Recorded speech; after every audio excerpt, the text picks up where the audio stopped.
Buenas noches, mi nombre es Elmer Jaimes, soy registrador público de la zona 9 y conmigo vamos a desarrollar el segundo módulo del curso en los derechos reales vinculado a los aspectos registrales. Vamos a repasar algunos conceptos sobre los derechos reales que hemos llevado en la universidad y vamos a destacar aquellos aspectos que se relacionan con los actos inscribibles en el registro. Tengo entendido que ustedes han visto ya en el primer módulo todo lo referido a la posesión, la teoría general de los derechos reales. Entonces, de todos modos, vamos a hacer un breve repaso para poder encadenar con el tema de la propiedad. Bien, les hago, ya que están ustedes aquí, algunas preguntas. Cuando hablamos de derechos reales, ¿qué idea se nos viene a la cabeza? ¿Qué entendemos por derechos reales? ¿O qué derechos reales conocen ustedes?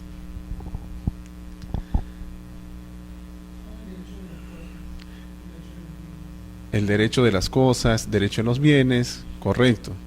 ¿Algún derecho real específico? El usufructo. Los muebles, los inmuebles son las cosas, los bienes. Y los bienes son el objeto de los derechos reales. Buenas noches. El usufructo sí es un derecho real. ¿Por qué es un derecho real? En primer lugar, es un derecho real porque nuestro ordenamiento jurídico, al adoptar el sistema de creación de los derechos reales del numerus clausus, establece que son derechos reales aquellos que expresamente están señalados en una norma, ¿correcto? En una norma legal. Esa norma legal principalmente es el Código Civil, pero no es la única. Existen otros derechos reales que tienen normas específicas, como la que vamos a ver nosotros cuando desarrollemos el tema de la propiedad exclusiva y propiedad común o propiedad horizontal, que es un derecho real también, es un derecho de propiedad, pero tiene una regulación especial. Bien, entonces el usufructo es un derecho real. ¿Qué otro derecho real recuerdan ustedes? La servidumbre. ¿La posesión es un derecho real? Sí, es un derecho real, ¿no? Ustedes han visto la posesión en las clases pasadas.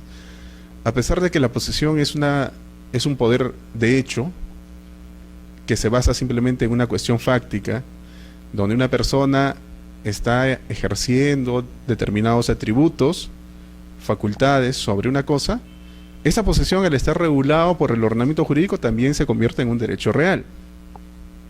¿Qué otro derecho real recuerdan? ¿Cuál es el derecho real más importante? El derecho de propiedad. La propiedad es el derecho real base. Y de este derecho real surgen los otros derechos reales. El usufructo es una desmembración del derecho de propiedad. El derecho de uso, la habitación, también son desmembraciones. Buenas noches. Son desmembraciones del derecho de propiedad. Entonces, ¿pero qué es lo importante en los derechos reales? Y que nos permite a nosotros, al menos en nuestro ordenamiento jurídico, diferenciar los derechos reales de los derechos personales o derechos obligacionales. Cuando nosotros vamos a estudiar un derecho real, vamos a encontrar determinados elementos. Estos elementos están casi presentes en todos los derechos reales. Vamos a tener, como ya dijeron ustedes, una cosa, ¿correcto? Una cosa que puede ser un bien mueble, un bien inmueble, pero al ser una cosa, es un objeto percibible por los sentidos, es un objeto tangible. Sobre los bienes intangibles también surgen derechos reales, pero ya existen otras normas específicas que lo estudian, ¿no? Los derechos sobre propiedad intelectual, derecho de autor, etc. Respecto de los bienes tangibles, entonces vamos a estudiar nosotros a través de los derechos reales. Tenemos la cosa, es un primer elemento, que es el objeto. ¿Qué otro elemento vamos a tener? El sujeto. El sujeto, la persona, que es el titular de ese derecho. Este sujeto, esta persona, va a tener respecto de la cosa, no una relación jurídica como en algún momento en la doctrina se entendió. Se entendía por derecho real aquella relación jurídica entre la persona y la cosa. Pero la relación jurídica se establece entre sujetos, no entre una persona y una cosa. Por lo tanto, esa concepción ya ha sido dejada de lado. ¿Qué es lo que tiene la persona respecto de la cosa? La persona va a tener potestades, atributos, facultades, señorío. Entonces la persona va a tener determinadas facultades, atributos sobre la cosa. Y esas facultades, esos atributos, lo va a tener en forma directa, en forma inmediata, sin intermediario, a diferencia de los derechos obligacionales o derechos personales. En los derechos obligacionales o personales, nosotros vamos a tener a dos partes, dos sujetos, y entre ellos va a existir una relación jurídica, un vínculo obligacional, donde una de las partes va a ser el sujeto activo o acreedor, tratándose de derechos patrimoniales, y la otra parte va a ser el sujeto pasivo o parte deudora. El sujeto pasivo va a estar obligado a realizar un comportamiento en favor del sujeto activo, en favor del acreedor. Este comportamiento que se denomina prestación. Prestación que puede consistir en un dar, en un hacer, ¿qué más? Un no hacer. ¿Y qué se da? Un bien, una cosa. Aquí encontramos nosotros el bien. En cambio, los derechos reales, el bien está aquí. El sujeto está relacionado en forma inmediata con la cosa. En cambio, en los derechos obligacionales, el sujeto no está relacionado en forma directa con la cosa, sino en forma indirecta. El sujeto está vinculado con otro sujeto. Hay una relación obligacional. Esto es una de las tantas diferencias que existen entre los derechos reales y los derechos personales u obligacionales. Regresando. Entonces, este es el esquema básico que vamos a encontrar nosotros en los derechos reales. Ustedes han visto la posesión la semana pasada o la clase pasada. El titular o la persona, va a existir un sujeto que va a ser el poseedor. Y este sujeto va a ejercer de facto, de hecho, uno o más poderes, atributos del derecho de propiedad.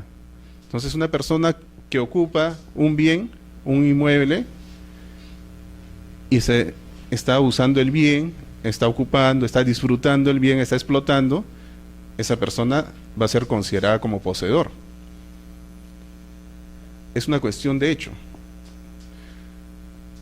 Sobre el tema de la posesión es un tema bien amplio. Por ejemplo, podríamos preguntarnos nosotros, ¿ustedes están en posesión de las carpetas? ¿Son poseedores? El uso es uno de los atributos del derecho de propiedad. ¿Y qué es la posesión? El ejercicio, de hecho, de uno o más atributos del derecho de propiedad. ¿Cuáles son los atributos del derecho de propiedad? Ya dijo su compañero, el uso, ¿qué más? El disfrute. Otro, la disposición y la reivindicación, que también algunos dicen que es característico de todos los derechos reales, pero vindicación. Muy bien. Estos son todos los atributos que el ordenamiento jurídico ha regulado, ha establecido para un sujeto frente a una cosa. Estos son todos los poderes que puede tener una persona frente a una cosa. Aquel sujeto que tiene todos estos atributos se le va a considerar propietario, titular del derecho de propiedad. Aquella persona que no tenga todos estos atributos, sino algunos, ya será también titular de un derecho real, pero ya no va a ser el derecho de propiedad. En el caso del usufructo que mencionó el doctor, en el usufructo vamos a tener también nosotros a un sujeto que va a ser el titular del derecho real y una cosa, el sujeto, el usufructuario va a tener los atributos del uso y el disfrute. Solamente estos dos atributos. Entonces tenemos un titular que tiene alguno de los atributos. El usuario o titular del derecho de habitación solamente tiene el atributo del uso, ¿no? Excepcionalmente se dice que también del disfrute para algunos temas vinculados con su derecho, pero principalmente es el derecho de uso. Y así van surgiendo distintos derechos reales. La hipoteca, ¿es un derecho real o es un derecho obligacional? ¿Es un derecho obligacional? A ver, vamos a ver. La hipoteca es un derecho que sirve ¿para qué?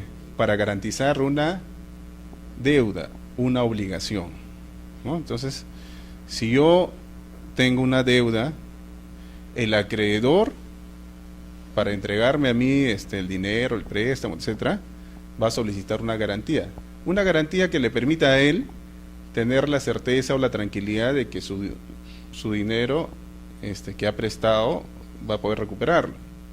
Entonces hay garantías que son personales.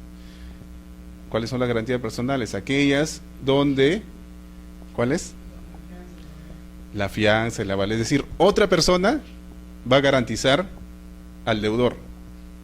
Si el deudor no cumple con la prestación, entonces la otra persona, el aval, el fiador, etcétera, va a tener que cumplir con esa obligación.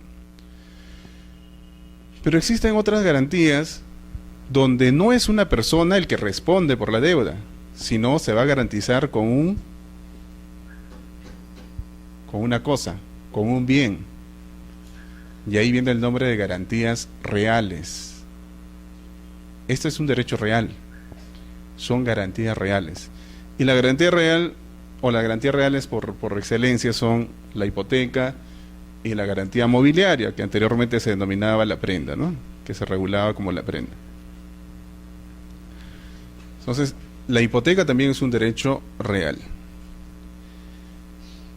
¿Quién será el titular del derecho real de la hipoteca? ¿O quién constituye la hipoteca? Vamos a ir por ese lado primero. ¿Quién es el único que puede hipotecar un bien? El propietario. Solamente el propietario puede hipotecar. O una persona a quien le ha autorizado, pero es el propietario. ¿Y a favor de quién se constituye la hipoteca? Del acreedor. Entonces, ¿quién será el titular del derecho real de hipoteca? El acreedor, a quien se le va a denominar acreedor hipotecario. Ahí estamos viendo, así como en el caso del usufructo, que el titular de los derechos reales no necesariamente es el propietario.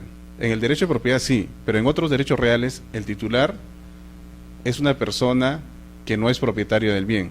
O sea, hay derechos reales que se constituyen sobre bienes ajenos y hay otros derechos reales que sobre el bien mismo, ¿no? Como es en el caso de la propiedad. Muy bien. Entonces, este es el esquema básico, así a grandes rasgos, para poder nosotros identificar a los derechos reales y diferenciarlo de los derechos obligacionales. Ambos son derechos patrimoniales. Ambos forman parte del derecho privado, del derecho civil. ¿Y por qué se dice que son derechos patrimoniales? Derechos patrimoniales están vinculados con el patrimonio, ¿correcto?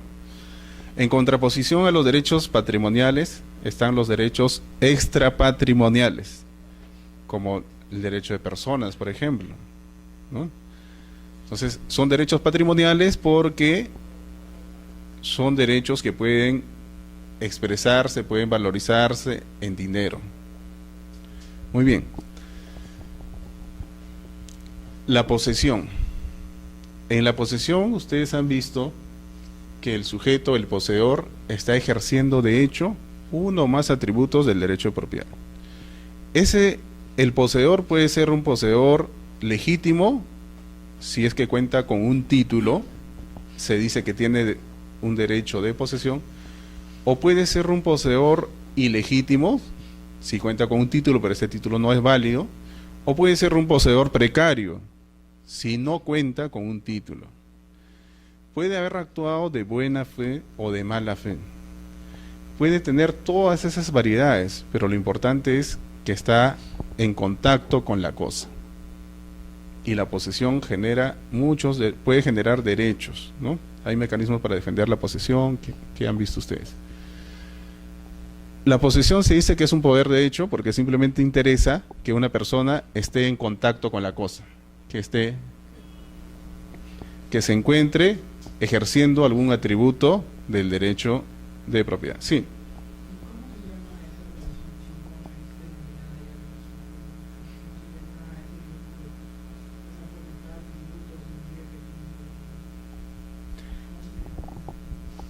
Se le denomina posesión, que es un derecho real.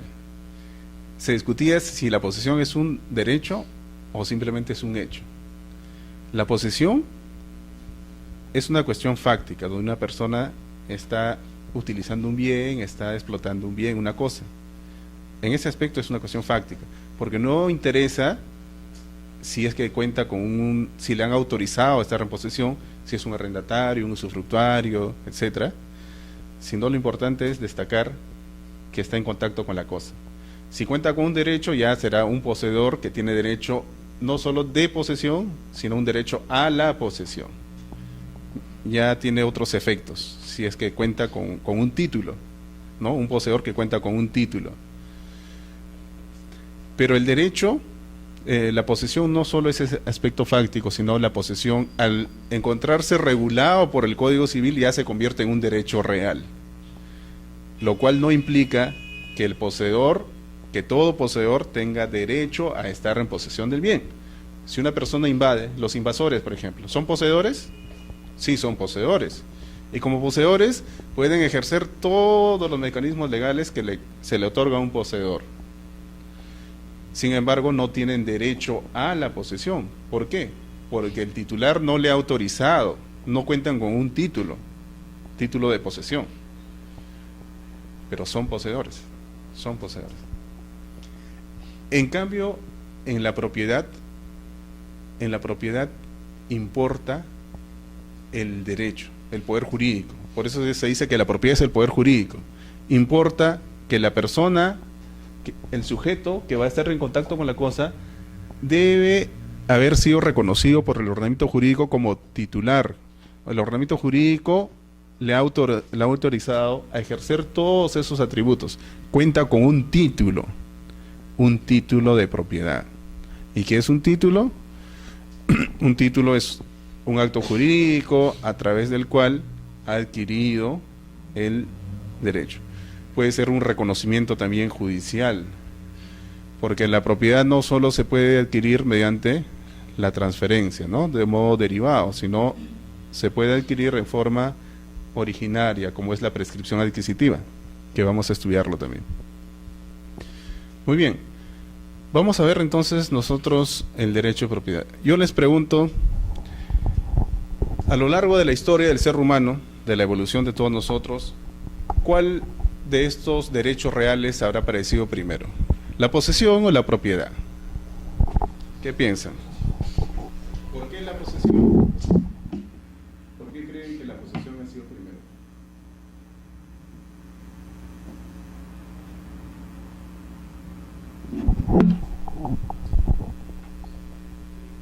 ¿Perdón? No existía un poder jurídico. ¿El derecho ha existido siempre? No. El derecho va de la mano con el Estado. ¿Por qué? Porque el derecho, ¿en qué se diferencia el derecho de otras normas? De la moral, por ejemplo. En la coerción. Hay un poder detrás. Entonces el Estado siempre, el derecho va de la mano con el Estado.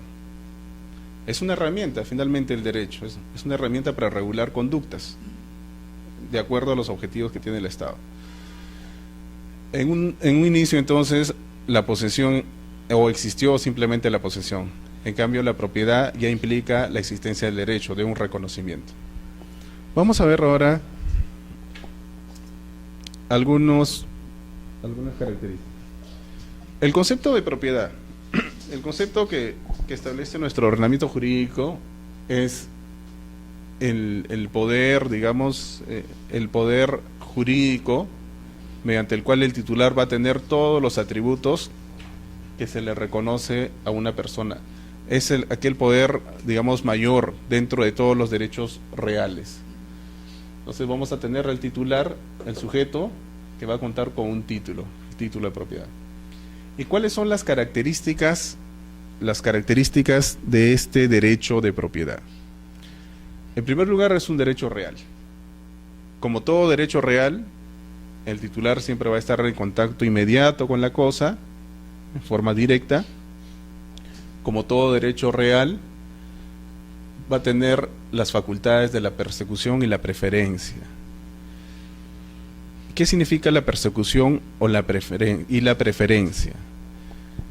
Como se le ha reconocido el derecho, o el ordenamiento jurídico le ha reconocido al propietario estas facultades sobre la cosa, entonces, aún así el propietario en determinado momento no tenga la posesión del bien y este bien haya sido adquirido por otra persona que ya está en posesión, que podría ser ilegítimamente, el propietario puede recuperar la cosa, o sea, puede perseguir la cosa. Este efecto persecutorio se concreta a través de la reivindicación. La reivindicación permite recuperar la cosa. Ese efecto persecutorio también lo encontramos nosotros en la hipoteca, en otro derecho real. En la hipoteca es un derecho real de garantía. La afectación se constituye con la inscripción. En la partida registral se inscribe la hipoteca y ya está constituida la hipoteca. ¿Un inmueble hipotecado puede venderse? ¿Puede transferirse? Sí, puede transferirse. No hay prohibición y no puede establecerse prohibición tampoco, ¿no? Porque el código regula expresamente ese punto. Pero el derecho del acreedor no va a ser perjudicado por esta transferencia. Puede transferirse muchas veces y sin embargo este derecho, el acreedor, si es que no se cumple con el pago de la deuda, puede ejecutar la hipoteca y va a ir sobre la cosa, o sea, persigue la cosa, no importa quién sea el titular, quién esté en posesión o quién sea el propietario, el acreedor hipotecario va a perseguir al bien. Lo mismo en el derecho de propiedad. Si el propietario no tiene la posesión, ha perdido la posesión, puede recuperarla mediante la reivindicación. A eso se refiere la facultad de persecución. Y la preferencia, porque los derechos reales son preferentes en principio frente a los derechos personales. Y entre dos derechos reales, aquel derecho real, si es que son excluyentes, aquel derecho real que se inscribe tiene preferencia sobre otro derecho. El tema de la preferencia es un tema amplio también, ¿no? Para analizar. Bueno, vamos a ver otra característica del derecho de propiedad y es la de ser absoluto. Cuando el derecho de propiedad tuvo sus orígenes, digamos, hablando en la época o en el periodo moderno, el derecho de propiedad se consolida o surge con mayor fuerza a partir de la Revolución Francesa. Porque en la Revolución Francesa se proclama la libertad, la igualdad y se fomenta el individualismo. Por lo tanto, el poder, el derecho que tienen las personas, digamos con la corriente liberal, llega a su máximo apogeo. Y en ese entonces se entiende que el propietario tiene un poder absoluto sobre la cosa. Es decir, si yo soy propietario del bien, yo puedo hacer todo lo que yo deseo, ¿no? Lo que yo quiero. O sea, mi voluntad, mi derecho, mis facultades no tienen límite en principio. Sin embargo, el derecho de propiedad no es un derecho absoluto, porque cuando hablamos de la característica de ser absoluto, nosotros vamos a entendernos a que reúne todos los atributos que establece el código. Es absoluto porque el titular va a contar con todos estos atributos. Sin embargo, el ejercicio de esos atributos, el ejercicio va a tener límites. El derecho de propiedad es un derecho que tiene límites, como cualquier derecho real. Y los límites van a variar dependiendo de cada derecho real. Por ejemplo, en la propiedad horizontal o propiedad exclusiva, propiedad exclusiva y propiedad común, los límites son mayores. O sea, una persona que es el titular de una propiedad exclusiva va a tener mayores límites que una persona de repente que vive en una casa. Entonces las limitaciones van a estar restablecidas por las normas, van a estar restablecidas por temas urbanísticos, temas de zonificación, van a estar limitados también por la autorregulación, como en el caso de los reglamentos internos. Entonces es un derecho real que tiene límites.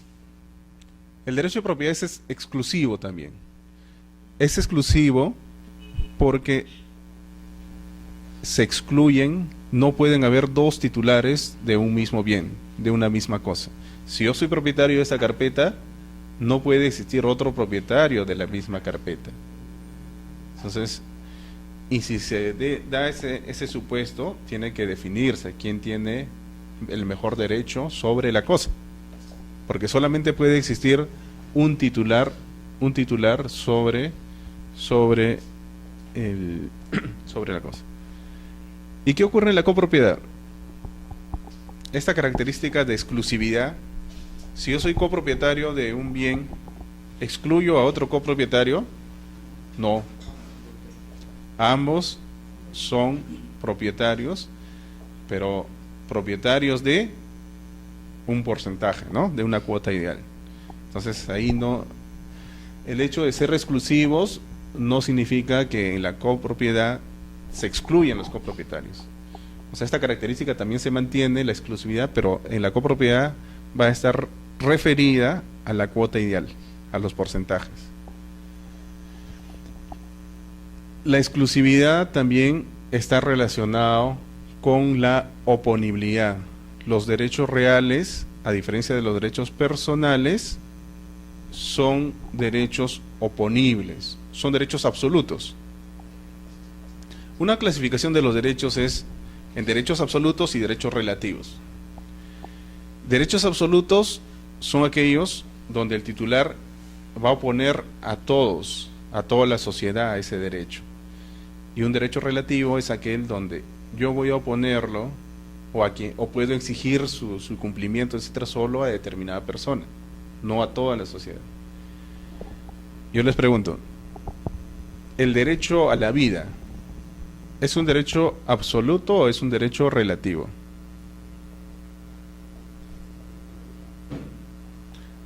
Es un derecho absoluto. ¿Por qué? Porque todos estamos obligados a respetar la vida de los demás. Entonces es un derecho que se opone a todos. Siendo un derecho extrapatrimonial, es un derecho absoluto.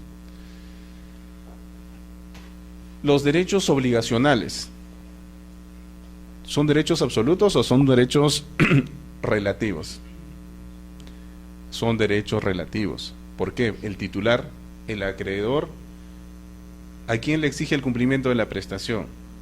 Al deudor, solamente al sujeto que tiene ese rol. No puede exigirle el cumplimiento a otra persona, a toda la sociedad. Solamente es un derecho relativo. El derecho de propiedad es un derecho, dentro de la clasificación de derechos absolutos, es un derecho oponible, erga omnes, se opone a todos. Y la oponibilidad está relacionada con la publicidad.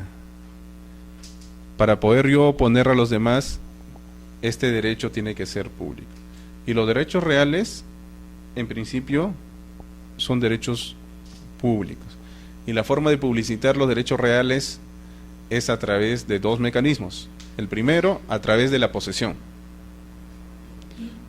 Una persona está en posesión y se publicita un derecho real. Por ejemplo, la doctora tiene su cartera. ¿Tiene algún derecho real sobre la cartera la doctora? ¿Tendrá algún derecho real? ¿Será titular de algún derecho real? ¿De qué derecho real?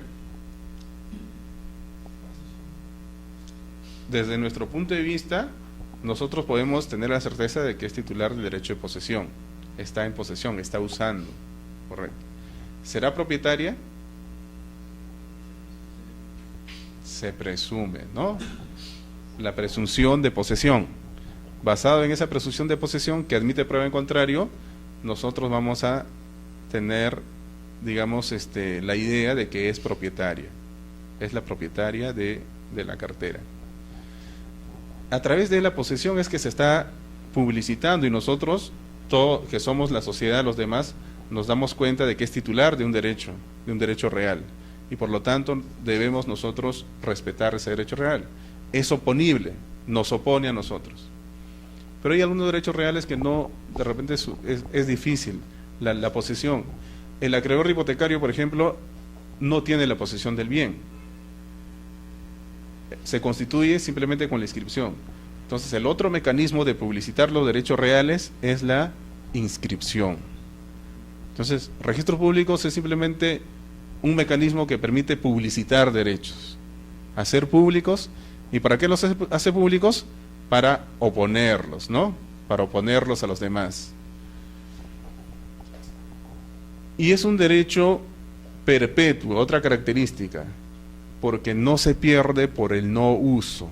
Es decir, yo soy titular del derecho de propiedad y así no esté usando el bien, así no esté en posesión, no voy a perderlo, salvo que otra persona esté en posesión y por la posesión se convierta en propietario, ¿no? Mediante la prescripción adquisitiva.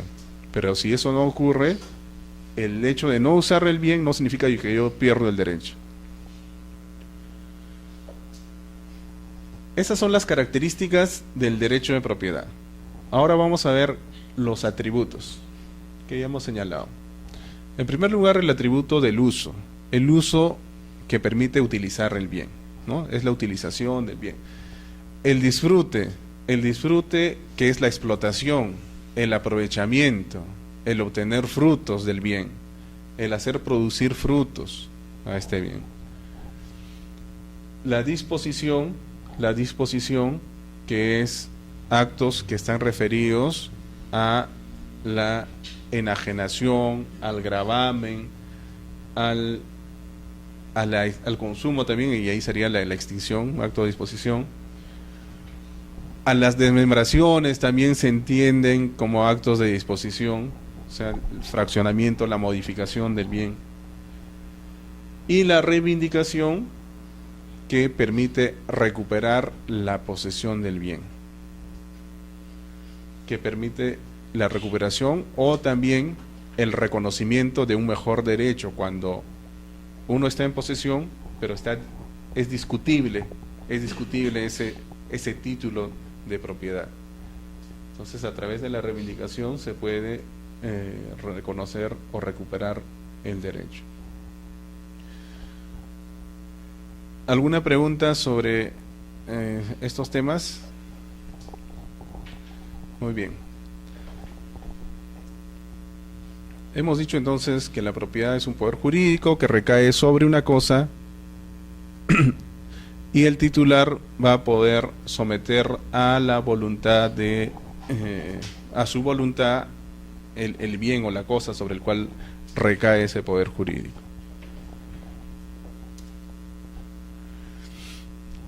Algunos aspectos para comparar con la regulación anterior respecto al Código de 1936, que señalaba que el propietario de un bien tiene derecho a poseerlo, percibir sus frutos, reivindicarlo, disponer.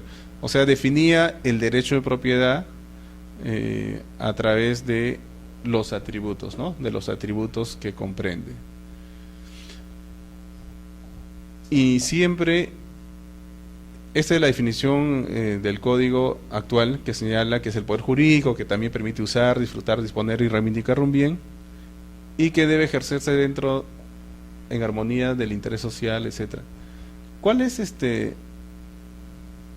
¿Hay alguna diferencia que ustedes pueden encontrar entre entre ambas regulaciones?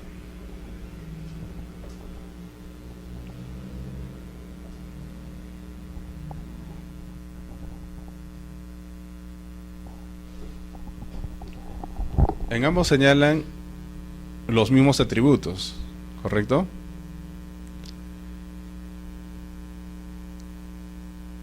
¿No hay ninguna diferencia? Un poder jurídico, allá decía, en el código anterior decía el propietario tiene derecho, ¿no? Habla de derecho, pero también por ahí podríamos entender que se refiere a un poder jurídico. ¿Qué más se regula? Los límites, ¿correcto? El código de 1936 establecía como límite aquellos establecidos por la ley, ¿no? O sea, se ejerce dentro de los límites que establece la ley. El código de 1984, recordemos que el código de 1984 se aprobó cuando estuvo vigente la Constitución de 1979, ¿no? Una constitución donde, digamos, tenía una concepción ideológica distinta a la constitución actual. Y aquí se dice que el ejercicio de este poder jurídico, de estos atributos, tiene que ser en armonía con el interés social y dentro de los límites de la ley. Pero aquí incorpora el término interés social, que es lo que también estaba regulado en la Constitución de 1979. Porque en la Constitución de 1979, cuando se regula el derecho de propiedad, también, y cuando establece las posibilidades de limitar el derecho, se basa en el interés social. La Constitución actual ya no habla de interés social como límite del derecho de propiedad, habla de bien común. O sea, para poder restablecer límites al ejercicio del derecho de propiedad, de este derecho importante, que es inviolable, pero para establecer límites debemos basarnos ahora en el bien común y ya no en el interés social. Cuando hablamos de interés social, nos referimos a los derechos, al beneficio, a los intereses de determinado grupo de personas. En cambio, cuando nos referimos a bien común, vamos a referirnos nosotros a los intereses, a los derechos de toda la sociedad. Interés social implica tomar en cuenta a determinados sectores, y basado en esos sectores podemos establecer límites a los derechos de propiedad.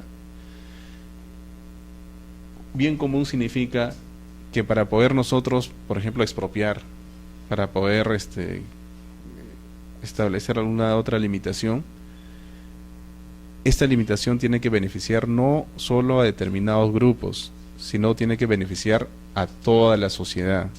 Por eso se habla de bien común. ¿Cuál de estos dos conceptos es el más justo, así, el más equitativo o el más adecuado para nuestra sociedad? ¿Qué piensan ustedes? ¿Interés social o bien común? El bien común. ¿Por qué? Porque beneficia a todos. Y el interés social no beneficia a todos, sino a determinados sectores. La reforma agraria, el gobierno de Velasco, mediante la cual se expropiaron terrenos de los de los hacendados, los latifundios, ¿se hizo pensando en el bien común o en el interés social? ¿El interés social de quién es? ¿De qué sector? De los campesinos, ¿no? De aquellos que trabajaban esas tierras que no era de su propiedad. Y justamente lo expropió para que ellos se conviertan en los propietarios. Actualmente hay algunos procesos también de expropiación. En el caso, creo que estaba todavía por definirse el tema en el aeropuerto. En el caso de este proyecto, vía Parque Rímac, no hay, en estricto, tengo entendido que no hay todavía procedimientos de expropiación, pero la municipalidad está negociando con los propietarios y los poseedores también, porque no todos son propietarios que están en estos terrenos que van a ser, que forman parte de este proyecto, correcto. Pero para poder expropiar se tiene que pensar en el bien común. Y estos proyectos del vía Parque Rímac benefician o se hacen basados en el bien común o el interés social. En el bien común, ¿no? Ahí sí benefician a todos. Bueno, es una discusión de repente más allá de lo jurídico, puede ser sociológico, qué es lo que más conviene, si es el bien común o el interés social. Pero en una sociedad peruana, que es una sociedad igualitaria o desigualitaria, hay desigualdades. Había una frase que decía que es lo justo, ¿no? Tratar igual a los iguales o desigual a los desiguales. Si tratamos igual a los desiguales, ¿será justo? ¿Qué será más justo? ¿Tratar igual a los desiguales o tratar desigual a los desiguales? ¿No? Si hay desigualdad, de repente si el tratamiento es igual para todos, no todos van a ser beneficiados, solamente uno. Bueno, lo dejamos ahí porque es un tema polémico. Los atributos entonces que ya hemos visto, el uso, el disfrute, la disposición y la reivindicación. Y estos atributos son importantes porque de ahí surgen otros derechos reales. Hay otros derechos reales. Las características que también ya hemos visto, las limitaciones que en la actualidad en la Constitución se establecen es limitaciones basadas en el bien común, en cuanto al ejercicio. Una de las limitaciones, aunque otros ya señalan que en realidad ya no es una limitación, sino una anulación al derecho de propiedad, es la expropiación. La expropiación no es sino una venta forzosa. Se le va a comprar obligatoriamente la propiedad a una persona, ¿no? Para poder expropiarlo tiene que haber una norma expropiatoria y tiene que retribuirse a la persona afectada con un justiprecio. Entonces, en principio no se puede cuestionar las motivaciones que ha tenido la norma para efectos de determinar esta expropiación. No se puede cuestionar la norma. Lo que sí puede cuestionarse es este justiprecio, este pago, ¿no? Se puede reclamar que es muy poco, etcétera. Esto puede ser objeto de impugnación.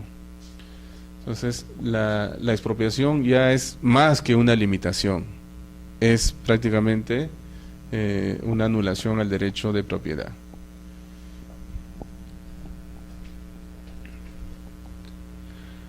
Respecto al tratamiento entre peruanos y extranjeros en cuanto a los derechos reales y el derecho de propiedad, en la actualidad la regla general es que el tratamiento es igualitario.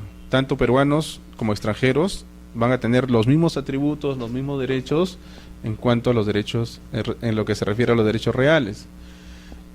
La excepción es la que se establece respecto de los bienes que están en la frontera, ¿no? De los inmuebles que están en la frontera. Respecto de ellos, los extranjeros no pueden ser titulares de ningún derecho real dentro de 50 kilómetros de la frontera. ¿Y por qué se establece esta limitación? Por temas de seguridad, ¿no? Por temas de seguridad. Muy bien. Aunque puede haber excepciones también.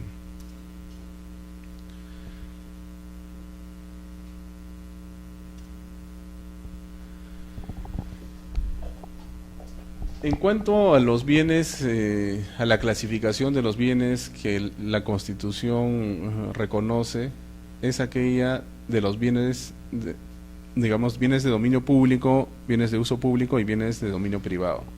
Cuando hablamos de bienes de dominio público, son aquellos bienes que en principio, teóricamente, todos somos propietarios, todos somos titulares. El Estado simplemente es el administrador. Y al ser todos los propietarios, al ser todos nosotros los propietarios de esos bienes, que podemos usarlo todos, entonces estos bienes van a ser imprescriptibles, estos bienes no van a poder ser transferidos, no van a poder ser reembargados, va a tener esas características, estos bienes de dominio público.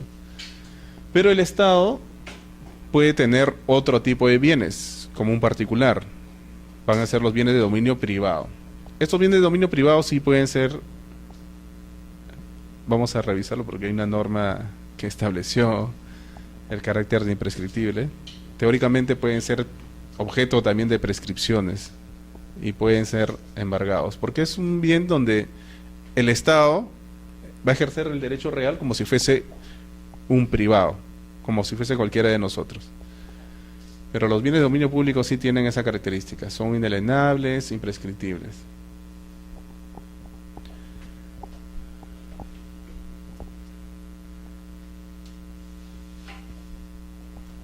Vamos a ver ahora otro tema que está relacionado con el derecho de propiedad.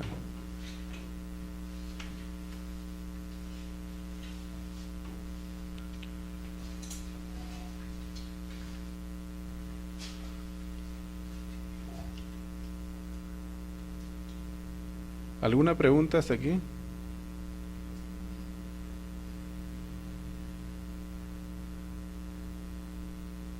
A ver.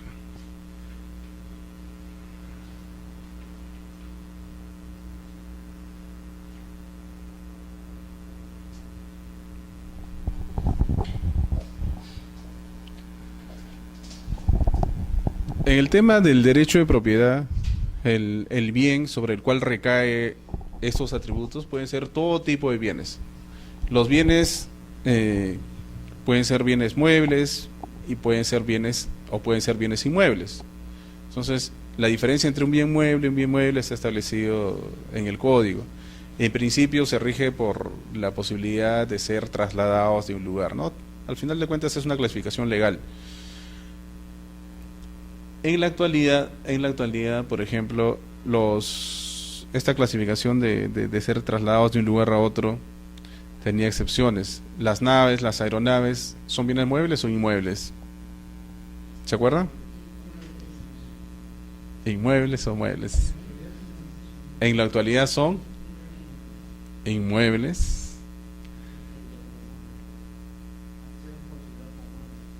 Antes eran considerados como muebles. Ya, según su característica, o viendo el tema de si pueden ser trasladados de un lugar a otro, ¿serán bienes muebles o inmuebles? Muebles, ¿no? Porque las naves y aeronaves sí pueden ser trasladados. Correcto.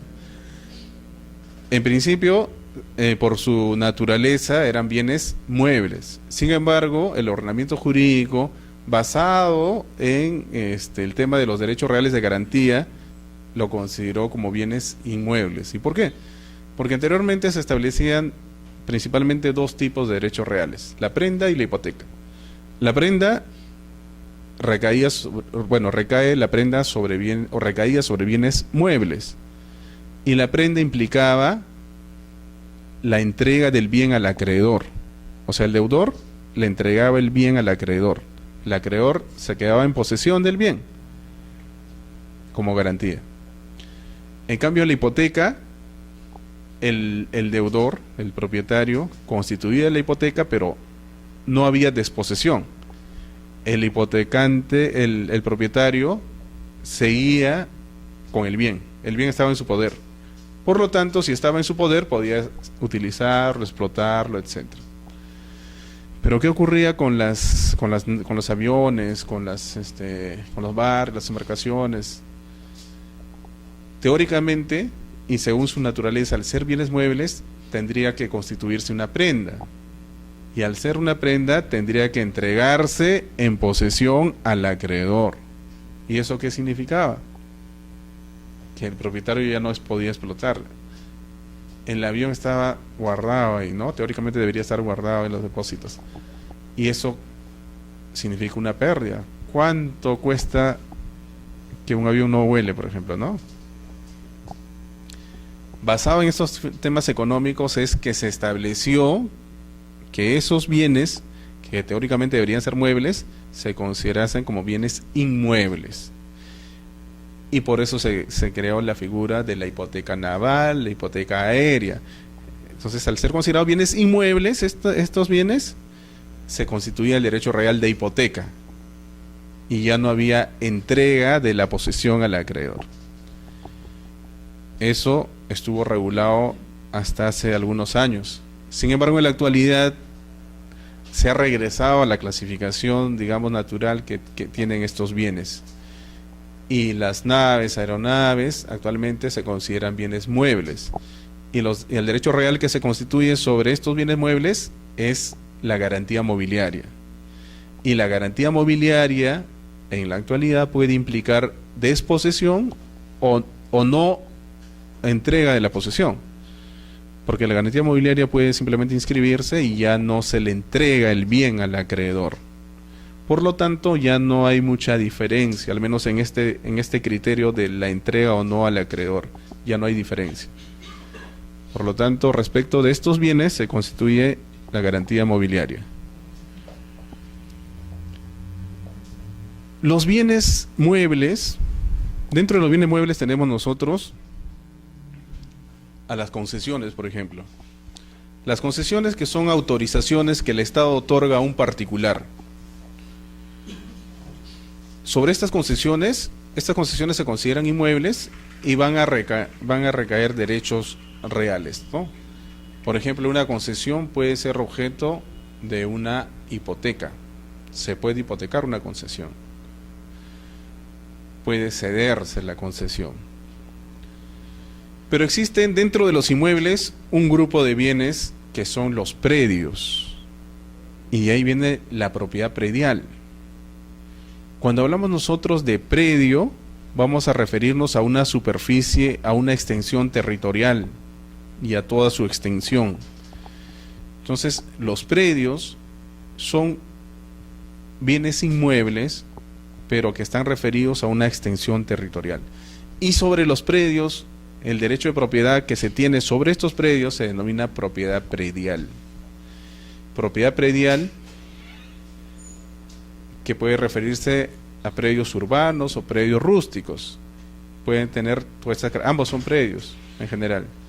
Entonces ya estamos hablando nosotros de un tipo de bien que tiene características propias. Y sobre la propiedad predial también van a establecerse límites a su ejercicio. Y esos límites van a estar dados por las normas urbanísticas, normas de zonificación. Si yo quisiera, por ejemplo, si yo soy propietario de un terreno y quisiera construir un hotel de 10 pisos, ¿puedo construir de esa forma?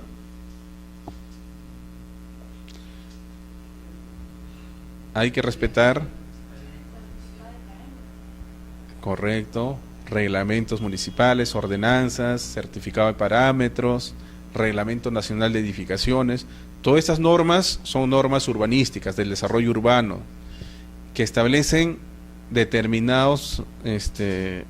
establece una regulación sobre cómo se debe edificar. Entonces existen normas sobre cómo se debe también habilitar, ¿no? Normas que establecen el desarrollo urbanístico y normas que están referidas a la edificación. Por lo tanto, ya este derecho de propiedad, que es un derecho absoluto, que tengo todos los atributos, va a estar siendo limitado por determinadas normas, en este caso urbanísticas. O si yo quisiera dedicarlo a un hotel, a un hostal, de repente no va a ser posible, por la zonificación, ¿no? De repente la zonificación solo permite viviendas residenciales, es una zonificación residencial, entonces no va a ser posible o poner un centro comercial. Entonces, todos estos aspectos son importantes. Cuando ustedes asesoren a su cliente para poder adquirir un bien, por ejemplo, no solo hay que ver si es propietario, es titular del derecho real, el transferente, si tiene inscrito, sino hay que ver también cuál es el interés que tiene este cliente, a qué va a destinarlo el bien, y si es posible o no, porque de repente compra y luego no va a poder destinarlo a lo que ha querido. Entonces, todos debemos tener un conocimiento mínimo de estas normas, ¿no? Normas de... Y dentro, en la pregunta que les hacía, si puedo construir 10 pisos, eso va a depender de estas normas. Para ellos que se establece el certificado de parámetros urbanísticos y edificatorios, que dice la doctora, donde van a señalar hasta dónde yo puedo. Uno de los parámetros es la altura máxima de la edificación, dependiendo de los distritos. Si ustedes, me imagino que cuando han pasado de un distrito a otro distrito acá en Lima, han visto que los edificios, no en todos los distritos tienen la misma altura. Por ejemplo, en Surco hay sectores, en La Molina, que la altura máxima es de 5 pisos. Aquí en Jesús María, la altura es mayor. Pueden encontrar edificios de 12, 15, etcétera. Entonces, eso va variando dependiendo de la zonificación.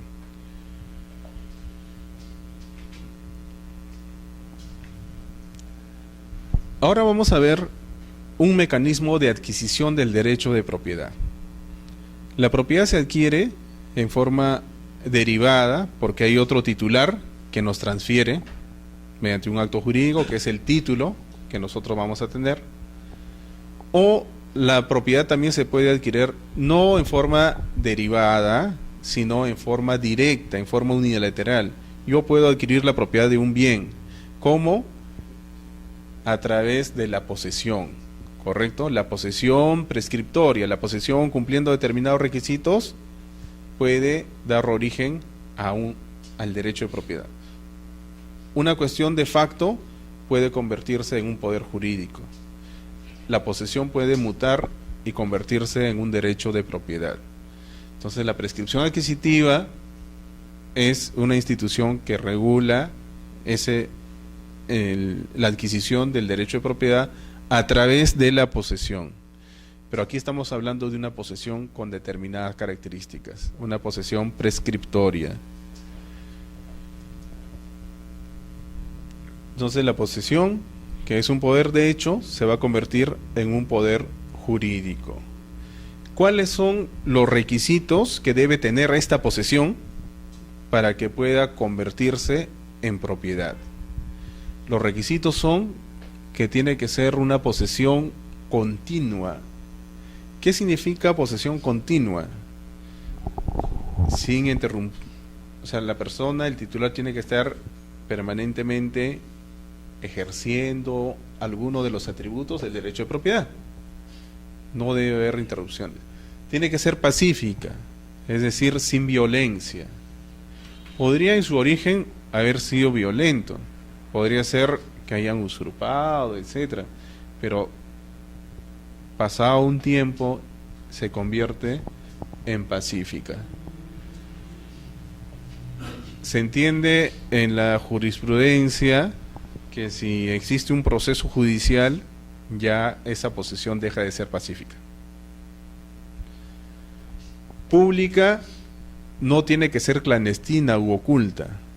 Entonces, si yo entro en posesión de un automóvil y lo guardo en una cochera y lo tengo guardado por 5 años, esa posesión no va a permitir la adquisición de la propiedad. ¿Por qué? Porque no es una posesión pública, simplemente lo he ocultado, ¿no? Y el otro elemento que es importante, que es el aspecto subjetivo. Cuando ustedes han visto la posesión, respecto al concepto de posesión, existen dos teorías: la teoría subjetiva y la teoría objetiva. Para la teoría subjetiva, para que exista posesión, deben concurrir dos elementos: el animus y el corpus, ¿no? El animus y el corpus. Para la teoría objetiva, simplemente importa el contacto con la cosa y que ya está implícito el animus. No es que no existe el animus, sino que está implícito. No es necesario probarlo. En cambio, para la teoría subjetiva sí hay que probarlo. Nuestro ordenamiento jurídico, ¿cuál de las dos teorías adopta? ¿La objetiva o la subjetiva, en el caso de la posesión?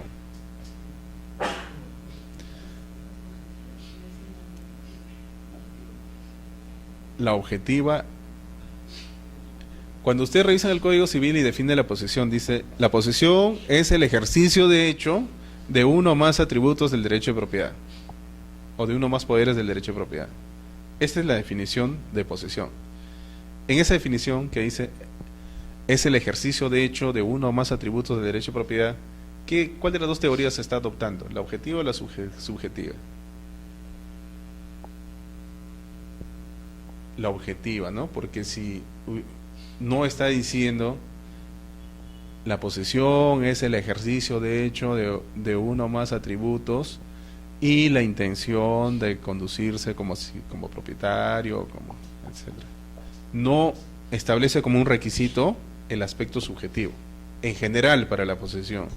Sin embargo, para la posesión prescriptoria, para esta posesión, para convertirse en propietario, sí se regula, se requiere el animus, y el animus es el animus domini, es decir, la intención de conducirse, de comportarse, de ejercer la posesión como si uno fuese propietario.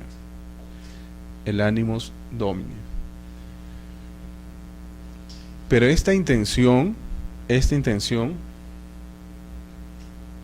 no significa, como se le criticaba a la teoría subjetiva, no significa que nosotros tenemos que averiguar necesariamente cuál ha sido la real intención que tuvo la persona específica, porque eso no es posible determinar, porque podría haberse comportado como si fuese de repente en el caso del arrendamiento, una persona cuando paga paga la renta, se está comportando como arrendatario o como un poseedor que podría prescribir como un arrendatario, ¿no? Pero sin embargo, de repente el arrendatario dice, no, pero mi intención acá en el interior ha sido comportarme como propietario, al margen de que haya realizado ese comportamiento. O sea, mi animus ha sido distinto. O sea, encontrar el animus real, probar ese animus, muchas veces es difícil. Para la teoría objetiva, cuando habla del animus o de la intención, se refiere a una intención general. Es como una intención, todos ustedes, por ejemplo, han dicho que no, se está comportando como arrendatario. ¿Por qué? Porque están deduciendo del comportamiento que tiene esta persona. No es que están entrando al interior, porque saber la real intención no es posible. Es una cuestión subjetiva general, ¿no? Como subjetiva, objetiva, entre comillas. Entonces, el animus lo tenemos que entender así, como la intención de conducirse como propietario, pero que de modo general se tiene que interpretar. Muy bien. Justamente por este animus es que un arrendatario no puede prescribir. Un arrendatario no puede prescribir. Aparte de que el arrendamiento tiene un plazo máximo de 10 años, ¿no? Pero sin embargo podría continuar y se entiende que está siendo renovado tácitamente. Pero si sigue pagando la renta, sigue comportándose, sigue cumpliendo con las prestaciones como arrendatario, entonces no se conduce como propietario, no va a tener el animus domini, no va a poder prescribir. Pero si en algún momento deja de pagar, ya deja de conducirse como arrendatario, ya no cumple las obligaciones, ya se extinguió, ya venció el plazo del contrato, se convierte en un precario. ¿Y un poseedor precario puede prescribir? ¿Podría prescribir un poseedor precario? ¿Qué es un poseedor precario? ¿Cuándo estamos ante un poseedor precario? Es un poseedor que no tiene título, o si tuvo, este ya feneció, ya venció. Entonces, si no tiene título, cuando tuvo título, se comportaba según ese título. Por ejemplo, si el título es un contrato de constitución de un derecho de usufructo, él se está comportando, el poseedor se está comportando, el usufructuario es el poseedor. Entonces él está cumpliendo los atributos del usufructuario, se conduce como usufructuario, no como propietario, sino como usufructuario. Si es titular del derecho de uso, igual, como un usuario, no como propietario. En el contrato de arrendamiento, igual, como arrendatario, no como propietario. Pero un precario, donde no hay un contrato, podría, si realiza actos como si fuese propietario, sí podría prescribir. Un precario es el invasor, por ejemplo, una persona que invade puede convertirse en propietario. Esa es la posesión, entonces. La posesión tiene que tener esas características, pero adicionalmente el tiempo es importante, porque el tiempo genera efectos. El tiempo puede originar ganar derechos o puede originar también perder derechos. La prescripción por eso puede ser adquisitiva o puede ser una prescripción extintiva. En el caso de los derechos obligacionales, el paso del tiempo, y si el acreedor no exige el cumplimiento de la deuda, si no exige la contraprestación, ese derecho que tiene se extingue por la prescripción. Entonces, ahí hablamos de la prescripción extintiva. Pero nosotros vamos a estudiar no la prescripción extintiva, sino la prescripción adquisitiva. Y en este caso, la prescripción adquisitiva del dominio del derecho de propiedad. Porque la prescripción adquisitiva también puede permitir adquirir otros derechos reales. Estamos hablando de la servidumbre, por ejemplo. Hay una servidumbre especial, hay una servidumbre que puede ser adquirida por la prescripción también. En el caso de la prescripción adquisitiva de dominio, entonces el tiempo que establece nuestro legislador está relacionado con el tipo de bienes. Tratándose de bienes inmuebles, ¿cuál es el plazo? 5 y 10, ¿no? Dependiendo de si existe otros elementos. Si adicionalmente a los requisitos que hemos visto en la lámina anterior, el poseedor cuenta con un título, un justo título, y actúa de buena fe, entonces ese plazo se reduce de 10 a 5 años. En el caso de los bienes muebles, igual, la prescripción larga es de 4 años, la corta de 2 años. En este caso hablamos de justo título y buena fe. ¿Qué es un justo título? ¿No? Ese es un tema que muchas veces... ¿qué es un justo título? Cuando hablamos de justo título, debemos entender nosotros por un título válido, en principio. Es decir, un título que tiene todos los elementos de validez del acto jurídico. Agente capaz, objeto físico y jurídicamente posible, manifestación de la voluntad, etcétera, ¿no? Todos los elementos de validez del acto jurídico. Es un título válido, pero que sin embargo no va a lograr transferir la propiedad. No logra transferir la propiedad. Porque si logra transferir la propiedad, ya no hablamos de una posesión con justo título, sino hablamos ya de un propietario. ¿Y por qué no transfiere la propiedad? Puede ser porque quien otorga este título no es el titular del derecho real, o sea, no es el propietario el que le ha vendido, sino es otra persona que dice que es el propietario, pero que en realidad no tiene el dominio. Por lo tanto, si yo no soy propietario, yo no puedo transferir el de ese derecho real. Solamente el titular puede transferir la propiedad, pero el título es válido. Ese es el justo título. Y la buena fe significa que el poseedor tiene la creencia de que ese título le transfirió la propiedad a él. Él piensa que ese título sí es válido y que le transfiere la propiedad.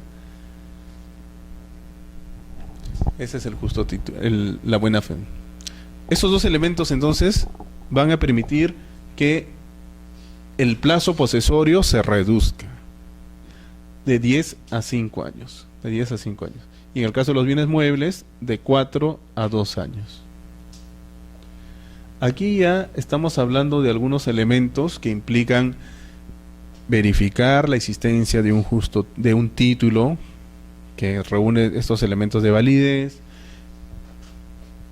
Bueno, la buena fe siempre se va a presumir, la mala fe se tendrá que probar, pero ya hay elementos probatorios aquí que hay que evaluar. Por eso que en el caso de la prescripción adquisitiva de dominio en sede notarial, solamente se permite la prescripción larga. La prescripción corta, sobre la prescripción corta no tienen competencia los notarios, solamente la prescripción larga.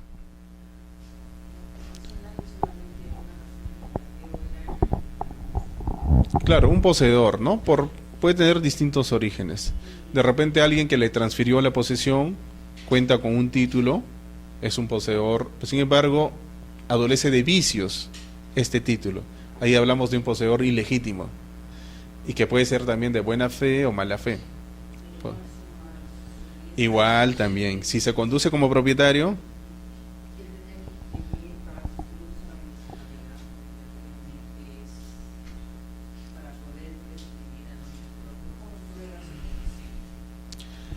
el pago de los tributos municipales es un medio, ¿no? Pero no es que necesariamente tiene que haber pagado para poder prescribir.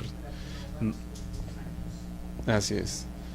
Se prueba puede ser otros documentos donde conste que él figura como si fuese propietario, de repente algunos recibos, ha dejado direcciones,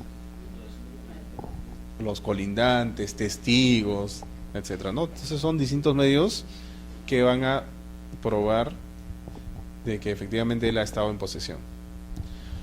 Y también se aplica la figura de la suma de plazos posesorios. Y los notarios aplican bastante estos temas, sobre todo muchas veces hay muchos aspectos en el trámite notarial que podrían ser de repente cuestionados, pero si no hay oposición, nadie se opone, entonces se declara el derecho, se reconoce, ¿no?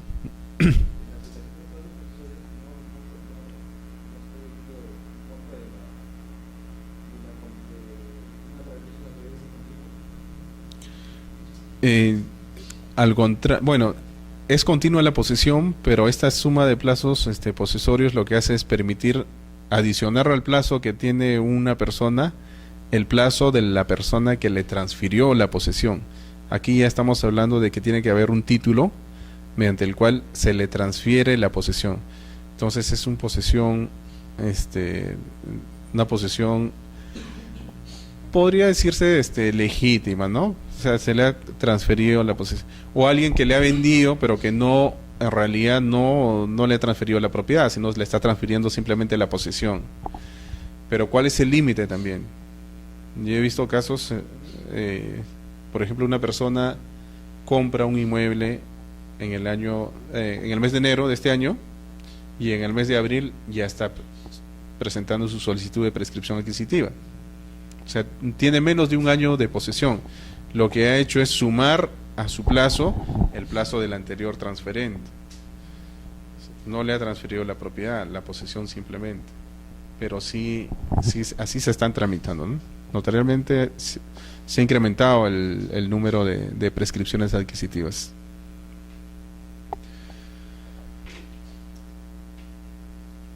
Vamos a ver los aspectos registrales. ¿Cuáles son los actos que se inscriben? Dentro de este trámite de prescripción adquisitiva, ¿cuáles son los actos principales? Porque en el registro no se inscriben todos los actos, ¿no? También existe el sistema de números clausus. La norma tiene que señalar expresamente qué acto es inscribible para efectos de su oponibilidad. Tenemos el trámite notarial y el trámite judicial, tratándose de los inmuebles. Dentro de estos trámites, los actos que son inscribibles, en el trámite notarial, en principio la solicitud. Lo que es en el trámite judicial la demanda, en el trámite notarial es la solicitud de prescripción. La solicitud que presente el prescribiente, autorizado por abogado, señalando cómo adquirió el derecho, adjuntando los medios probatorios, adjuntando también los documentos técnicos, los planos perimétricos, planos de ubicación, visados por la municipalidad, para efectos de determinar con precisión la ubicación del predio. Porque la prescripción adquisitiva, como hemos visto, se basa en la posesión. Y la posesión, al ser una cuestión de hecho, una cuestión fáctica, es importante determinar sobre qué predio está recayendo esa posesión. Entonces hay que describirlo según aparece en la realidad. No basta decir que yo estoy en posesión de un inmueble que está inscrito en tal partida registral. Eso se puede señalar cuando uno adquiere en forma derivada, cuando me transfiere el titular su derecho, y el derecho está inscrito con esas características.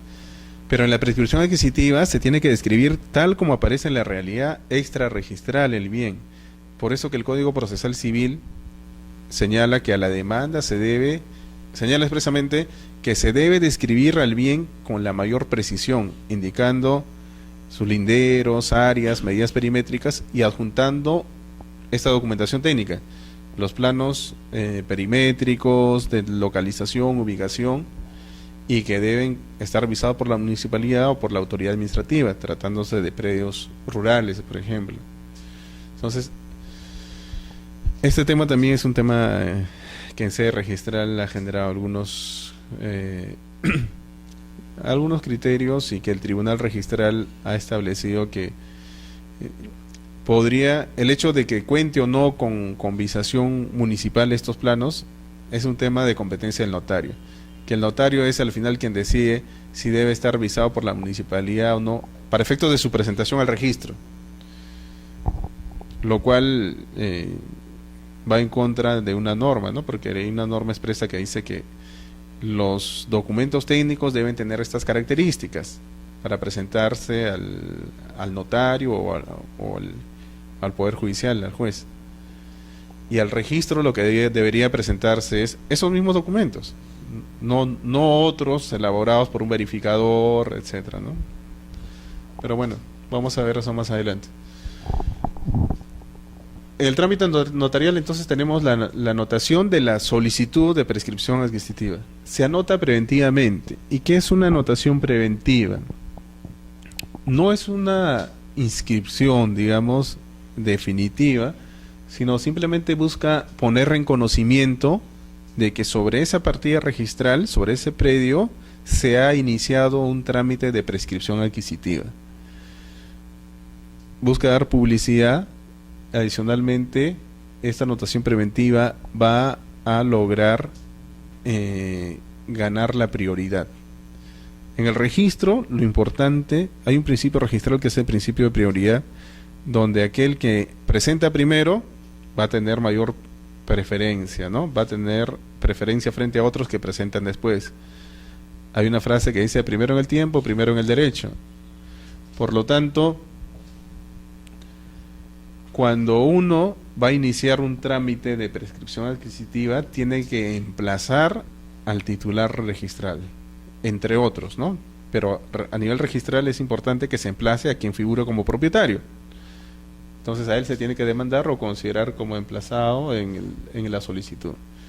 Pero ¿qué ocurre si yo el día de hoy emplazo a Juan Pérez, que es el propietario?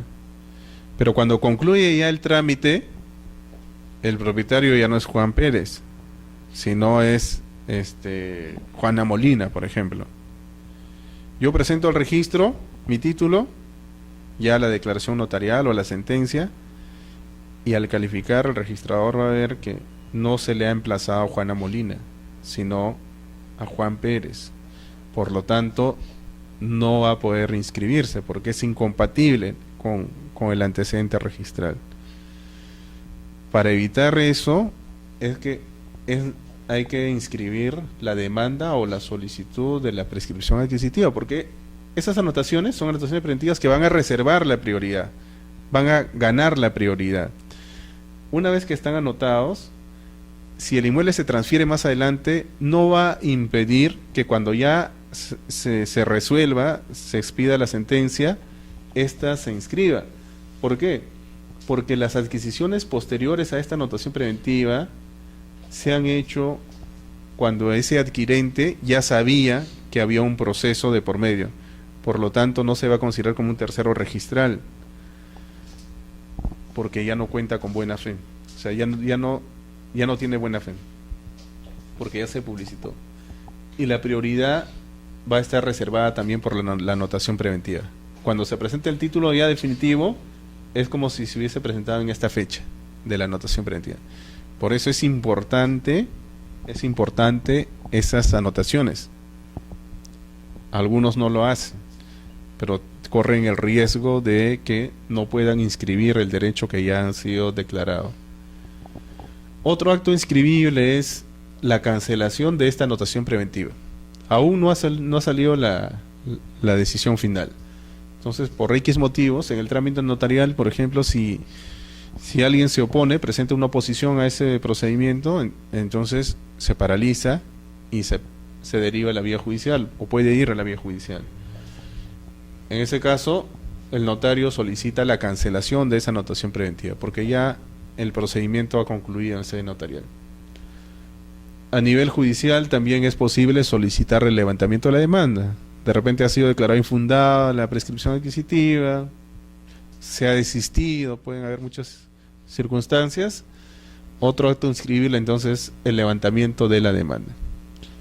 Y finalmente, el acto inscribible ya es la declaración de propiedad notarialmente, que es la prescripción adquisitiva, o la sentencia, si es en vía judicial. Vamos a ver esos actos rápidamente, vamos a verla ahora.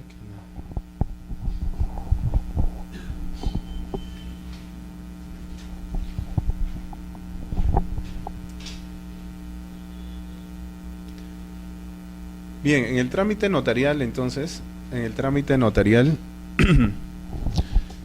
notario va a hacer, las características son que recae solo sobre la prescripción larga. El notario es competente solo sobre ese tipo de prescripción.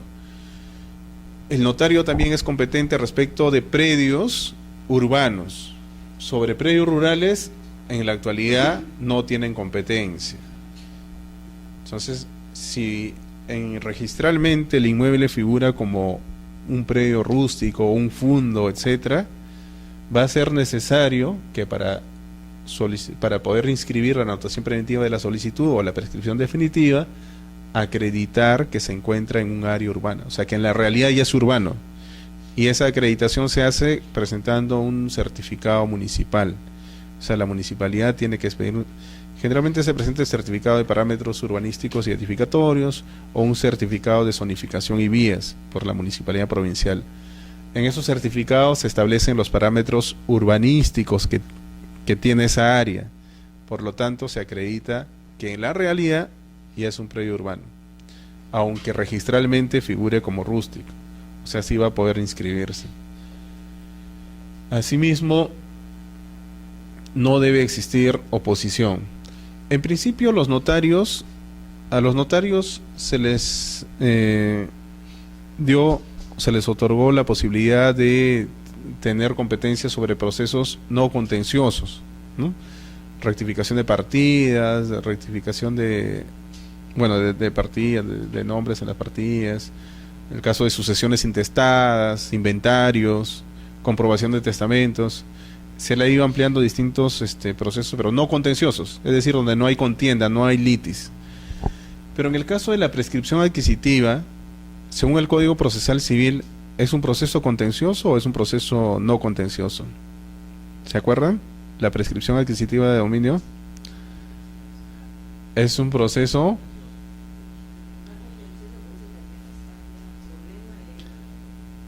pero me refiero al Código Procesal, al Código Procesal Civil. El Código Procesal Civil establece como un proceso abreviado la prescripción adquisitiva, es un proceso contencioso. Se discute por qué a los notarios se les da la posibilidad de que ellos puedan tener competencia. Al final de cuentas, cuando existe litis, solamente es el órgano jurisdiccional el competente, ¿no? Por la Constitución, quien ejerce la jurisdicción es solamente el Poder Judicial, salvo en jurisdicción arbitral. Pero los notarios son competentes también de un proceso contencioso, que es la prescripción adquisitiva. En su defensa, los notarios señalan que ellos son competentes, pero siempre y cuando no exista oposición. Y si no existe oposición, es como si fuese un proceso no contencioso. En el momento en que alguien se opone, entonces ya deja de tener esas características y los notarios ya no tienen competencia. Sobre la oposición, la norma no señala requisitos de procedibilidad, o sea, se opone aquel que tenga algún interés, pero no se le pide que pruebe su interés, etcétera, etcétera. Así es. ¿Y esto qué origina? O qué me comentaban algunos abogados en algunas en otras exposiciones, que hay algunas personas que lo que hacen es los domingos compran su periódico, compran el peruano y empiezan a ver en qué notarías se están tramitando distintos procesos de prescripción adquisitiva y luego van y presentan su oposición. Ni siquiera conocen al prescribiente, no conocen el inmueble, pero presentan su oposición. ¿Y por qué presentan su oposición? Para que más adelante se comuniquen con el prescribiente y le digan, bueno, en realidad yo me he opuesto, pero así como he presentado mi oposición, podría desistirme de mi oposición. Sabes que si yo mantengo mi oposición, ya concluye el procedimiento y ya tendrá que ir a la vía judicial, y cuánto tiempo demora eso. Pero si yo me desisto, puede continuar y en unos meses ya puede ser propietario. Pero obviamente para desistirme tiene que haber un reconocimiento, bueno, ya. Entonces algunos tratan de aprovecharse, ¿no? Eso de repente debería ser regulado, la oposición. En la actualidad cualquier persona puede oponerse. No hay mayor requisito. ¿Perdón?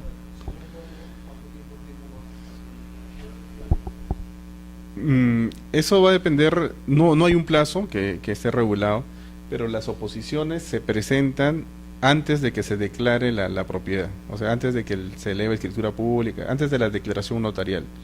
Si se ha presentado, lo que pasa es que cuando se presenta se paraliza el procedimiento, pero es el prescribiente quien luego puede optar por ir a la vía judicial. El notario ya no va a seguir tramitando, pero si le adjuntan el desistimiento podrá continuar. No hay plazo, no hay un plazo.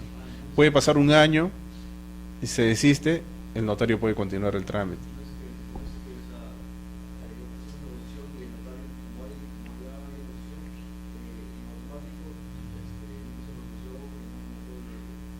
El notario simplemente ya no va a realizar otros actos. Ahí se paraliza. Entonces, pero podría más adelante nuevamente continuar el procedimiento. Lo que pasa es que en el trámite notarial hay muchos vacíos, no están regulados. Y eso origina que cada notario a veces establezca distintas formas de tramitar este procedimiento. O cuando existen algunos defectos, por ejemplo, no se ha emplazado al titular registral, o el titular registral ya ha variado, ¿cómo se corrige eso? O sea, según la 27157 de su reglamento, si no se ha emplazado al titular registral, sería nulo ese procedimiento. Sin embargo, los notarios expiden una escritura pública de rectificación mediante la cual nuevamente realizan la notificación al titular. Entonces, ese tema, por ejemplo, no está regulado, ¿no? Y así hay varios, hay muchos vecinos. Respecto al carácter urbano, entonces, es la municipalidad quien tiene que señalar qué tipo de predio, sobre qué tipo de predios, si es urbano el predio. Entonces, sobre la anotación preventiva de la solicitud de prescripción, habíamos dicho que la finalidad es reservar la prioridad del título. Asimismo, la anotación preventiva solamente puede recaer sobre predios registrados. ¿Eso qué significa? La prescripción adquisitiva permite adquirir la propiedad de predios que tienen existencia en el registro, pero también de predios que no tienen existencia en el registro, y al final van a dar origen a una primera de dominio. O sea, con la inscripción de la prescripción se va a aperturar recién en el registro una partida para este bien, una inmatriculación. Si el inmueble no está inmatriculado, si no tiene una partida registral, en ese caso no es posible la anotación preventiva. O sea, no es posible crearle temporalmente una partida para que se publicite. No, es solamente para predios inscritos. La anotación preventiva debe ser solicitada por el notario, no por el prescribiente. El prescribiente puede pedir al notario, pero el notario tiene que enviar un oficio y a ese oficio le adjunta copia certificada de la solicitud de prescripción que el usuario ha presentado a su despacho. Y no es un acto previo al acto definitivo de la prescripción en sí. Este es un tema que en algún momento fue polémico, pero en la actualidad el Tribunal Registral, mediante un precedente de observancia obligatoria, ha establecido que no es un acto previo. Es decir, para inscribir ya la prescripción notarial, la definitiva, no es que previamente tengo que anotar. O sea, dentro del trámite no es un requisito la anotación. ¿Puedo anotarlo o puedo no anotarlo? Obviamente, si yo lo anoto, tendré mayores ventajas que no anotarlo, pero no es obligatorio. Algunos entienden cuando ustedes van a revisar la norma también, la ley 27333 dice: el notario debe anotar preventivamente. O sea, utiliza la palabra debe. Algunos entienden que es obligatorio, ¿no? Como si fuese obligatorio. Pero bueno, hay un precedente registral que señala que no es un acto previo. Ese es el estado actual. No es un acto de obligatoria inscripción. El título que da mérito a la inscripción. ¿Qué es lo que se tiene que presentar al registro para la anotación preventiva? El oficio del notario, copia certificada de la solicitud y copia certificada de los documentos técnicos que van a permitir determinar si ese inmueble con las características que tiene en la realidad se adecúa a la partida registral o en qué partida registral. Porque podría ser que esté no solo en una partida registral, puede estar en dos partidas registrales, etcétera. Sí, sobre estos documentos técnicos, el Tribunal Registral ha establecido un precedente obligatorio que señala que si la prescripción recae sobre un predio determinado y la descripción literal, o sea, literalmente el área, linderos, medidas perimétricas, coinciden totalmente con la partida registral donde está inscrito este predio, o sea, la descripción de la realidad coincide con la partida registral, solo la descripción literal, no es necesario o no es obligatorio acompañar los planos de ubicación y localización. Si se está prescribiendo parte de un inmueble mayor, en registro en ese caso sí es obligatorio. Si el inmueble, por ejemplo, hay una partida registral de un predio de 10.000 metros y yo estoy prescribiendo 100 metros, en ese caso es necesario presentar la documentación técnica. ¿Qué es lo que se presenta? Debería ser copia certificada de los planos que le han sido presentados al notario. Y la norma señala que al notario se presentan planos visados por la municipalidad. Sobre este punto, el Tribunal Registral, como ya les había dicho, ha señalado que quien determina si estos planos van a estar visados o no, ojo, los planos que se presentan al registro, es el notario.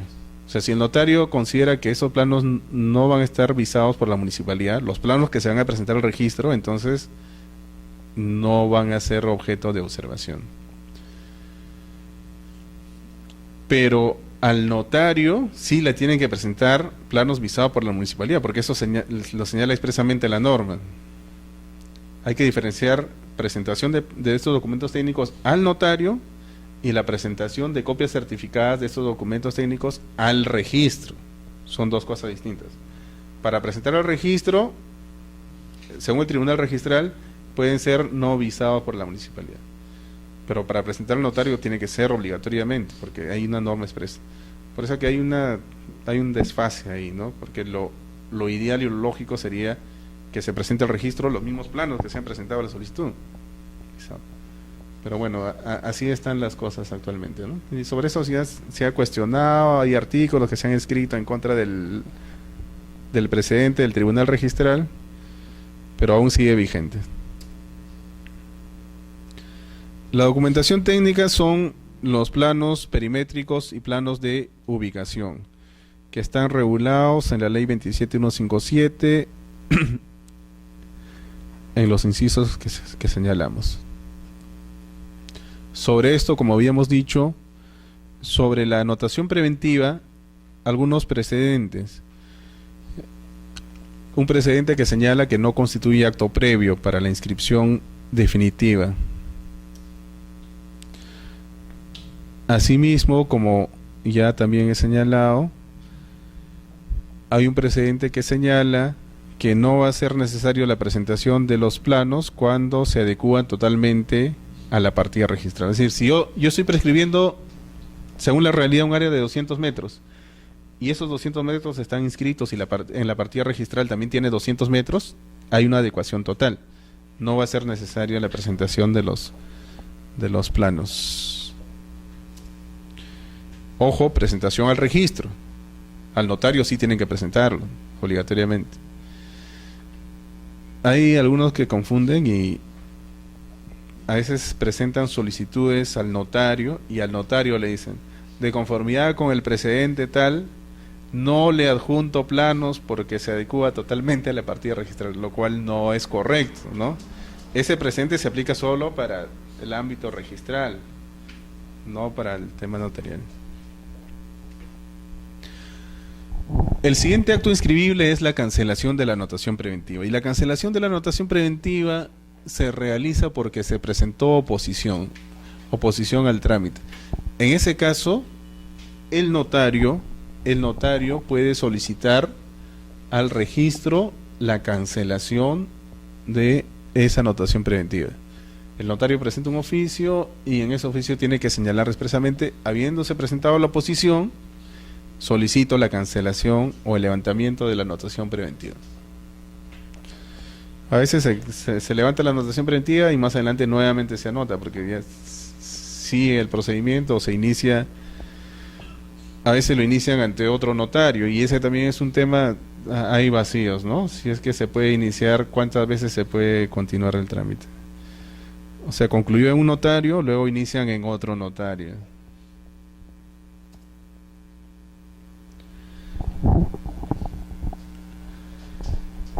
Durante el trámite de prescripción adquisitiva, el notario recibe la solicitud y es importante que señale quiénes son los titulares registrales para que exista adecuación con la partida registral y que emplaza. Ya durante el procedimiento tiene que comunicar, tiene que notificar a estos titulares registrales.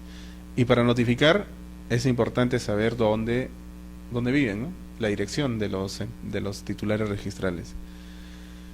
Pero no sé por qué motivo, en un 95, 96, 98%, 99% de las solicitudes que presentan al notario, ponen ahí, no conocemos el domicilio del titular registral y declaramos bajo juramento que hemos realizado todas las gestiones y por lo tanto solicitamos que se le notifique por edicto. Se aplican el artículo del Código Procesal Civil. En algunos casos, inclusive cuando se demandaba a instituciones públicas, al Ministerio de Agricultura, a otros, que se decía, no conocemos el domicilio del titular registral, hemos realizado todas las gestiones. O sea, hay un exceso ya. Hay responsabilidad también de los notarios, porque ellos tienen que agotar todas las gestiones. Acceder, por ejemplo, a la dirección que aparece en el documento de identidad, en el DNI, ¿no? Es fácil acceder al DNI. Hay algunos notarios que sí señalan, no hemos verificado la dirección que aparece en el DNI, en el RUC, si es una persona jurídica, si está inscrita también el domicilio societario, etcétera.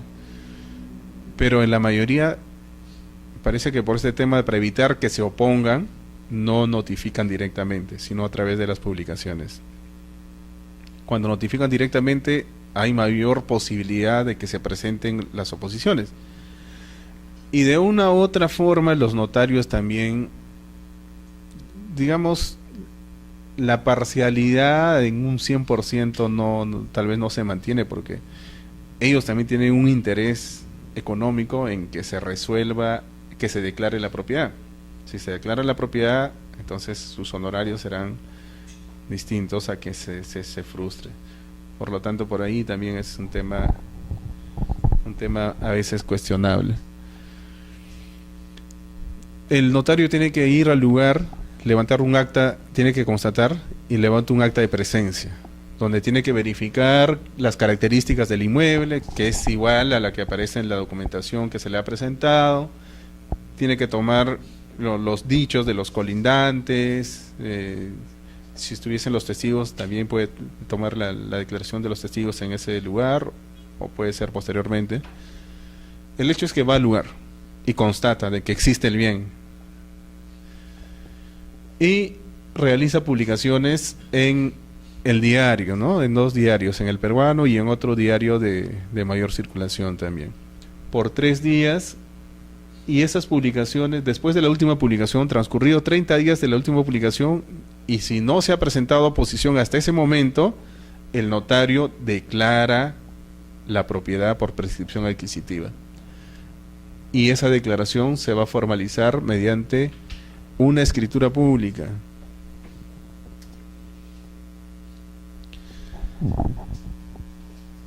O un formulario registral, dice en la ley 27333, pero un formulario registral en realidad, si ustedes han visto el formulario registral, hay un rubro para poner los datos de la prescripción adquisitiva, en realidad no permiten calificar mayormente, ver el emplazamiento al titular, que se han realizado todos los procedimientos. Si bien la norma señala que puede presentarse, en la realidad lo que se presenta es la escritura pública. O un acta también, acta protocolar, y que contiene esa escritura o el acta, los insertos de las publicaciones, el acta de constatación, la solicitud misma, la solicitud de prescripción, se eleva a escritura pública como si fuese la minuta. Y al final, la declaración del notario, donde señala el notario que ha realizado todo el trámite, que ha verificado, ha notificado a los titulares registrales, que no se ha presentado oposición y por lo tanto declara propietario a la persona, al solicitante. Ese es el título, y con ello se inscribe y culmina el procedimiento notarial.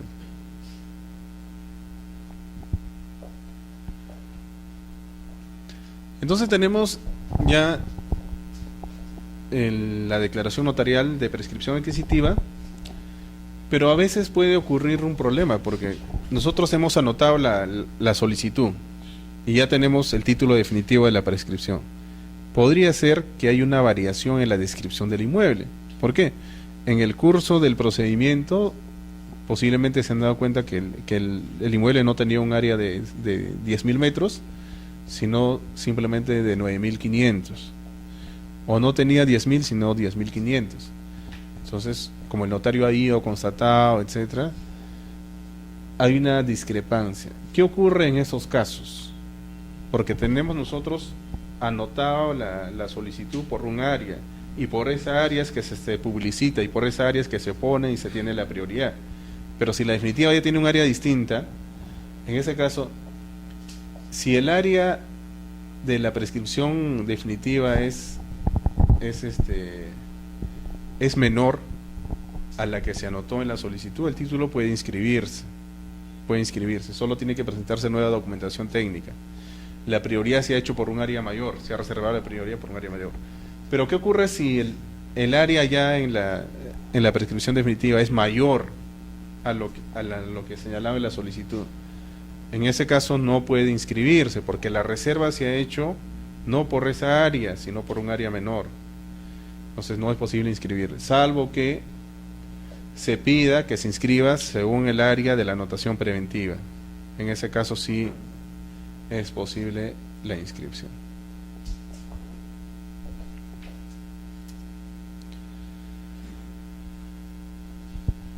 ¿Alguna pregunta hasta ahí? ¿Ya están cansados por la hora?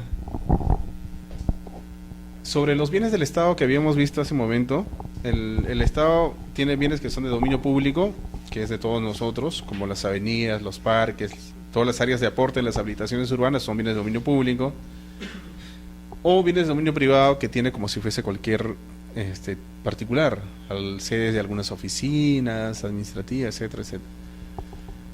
En principio la Constitución señala que los bienes de dominio público no son embargables, no pueden ser reenajenados, etcétera. Y los bienes de dominio privado se entiende que sí pueden serlo. Sin embargo, el año 2010 se dictó la ley 29.618 que establece una presunción legal, una presunción de posesión. La posesión hemos visto que es un hecho fáctico y aquí se establece una presunción legal de posesión. Dice que se presume que el Estado está en posesión de todos sus bienes, de los bienes de dominio privado. Así en la realidad no tenga la posesión efectiva, se presume que está en posesión. Y por lo tanto, se declara que son imprescriptibles todos los bienes del Estado de dominio privado. No solo de dominio público, sino los de dominio privado. Con exclusión de los bienes de las comunidades campesinas y nativas. ¿Qué ocurre, por ejemplo, con aquellos programas de vivienda que tenía el Estado, de MADI, ENACE, que son del Estado, y que por algún momento no lograron entregar el título o el documento, bueno, se le ha extraviado, etcétera?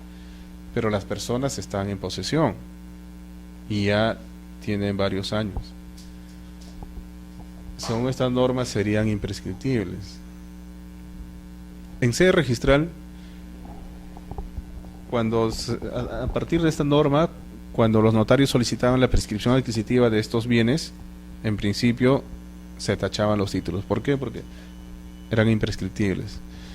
Pero el Tribunal Registral ha establecido que ese es un tema de fondo y solamente el notario es competente. El notario evaluará si procede o no procede.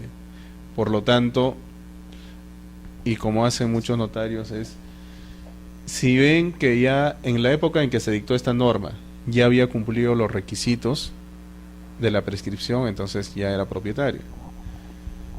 Sobre ese tema, esto nos permite a nosotros recordar o ver si la prescripción opera automáticamente cumpliendo los requisitos, es decir, si cumplió los requisitos y el plazo prescriptorio, el poseedor ya se convierte en propietario, o es que se necesita que se le declare judicialmente o notarialmente.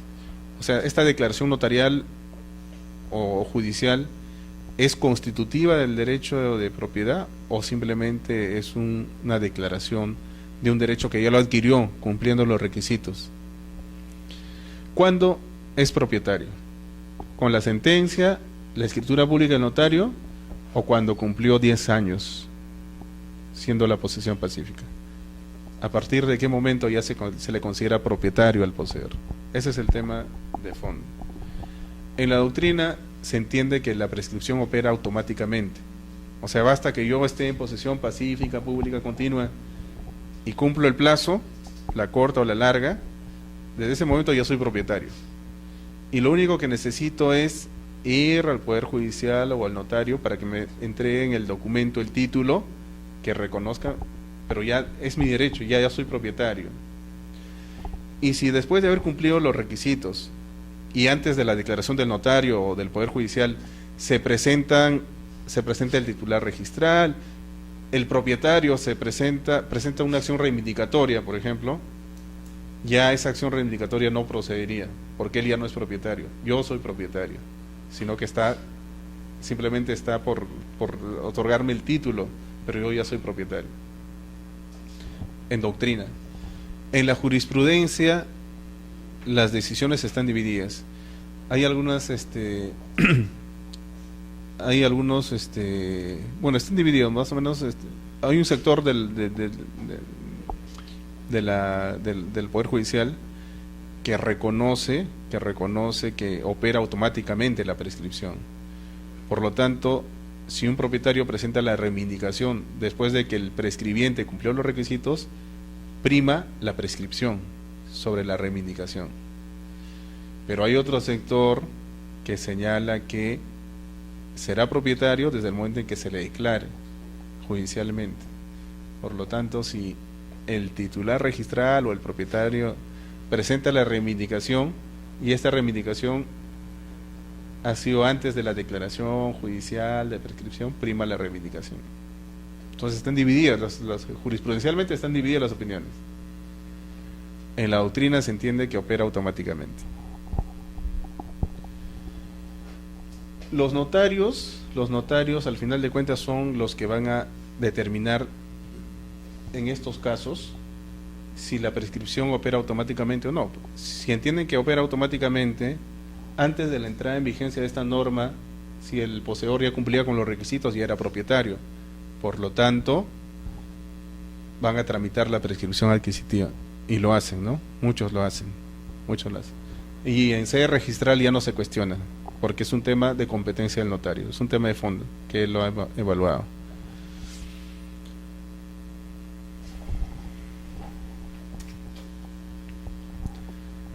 Respecto a la... Bueno, vamos a quedarnos ahí. En la próxima sesión vamos a nuevamente repasar, desarrollar estos temas y continuar con los otros puntos. Vamos a destacar siempre los aspectos registrales. El tema de la propiedad predial, los actos inscribibles, la propiedad exclusiva y propiedad común, por ejemplo, ¿no? Que actualmente tiene bastante demanda por el boom inmobiliario. Muy bien, muchas gracias.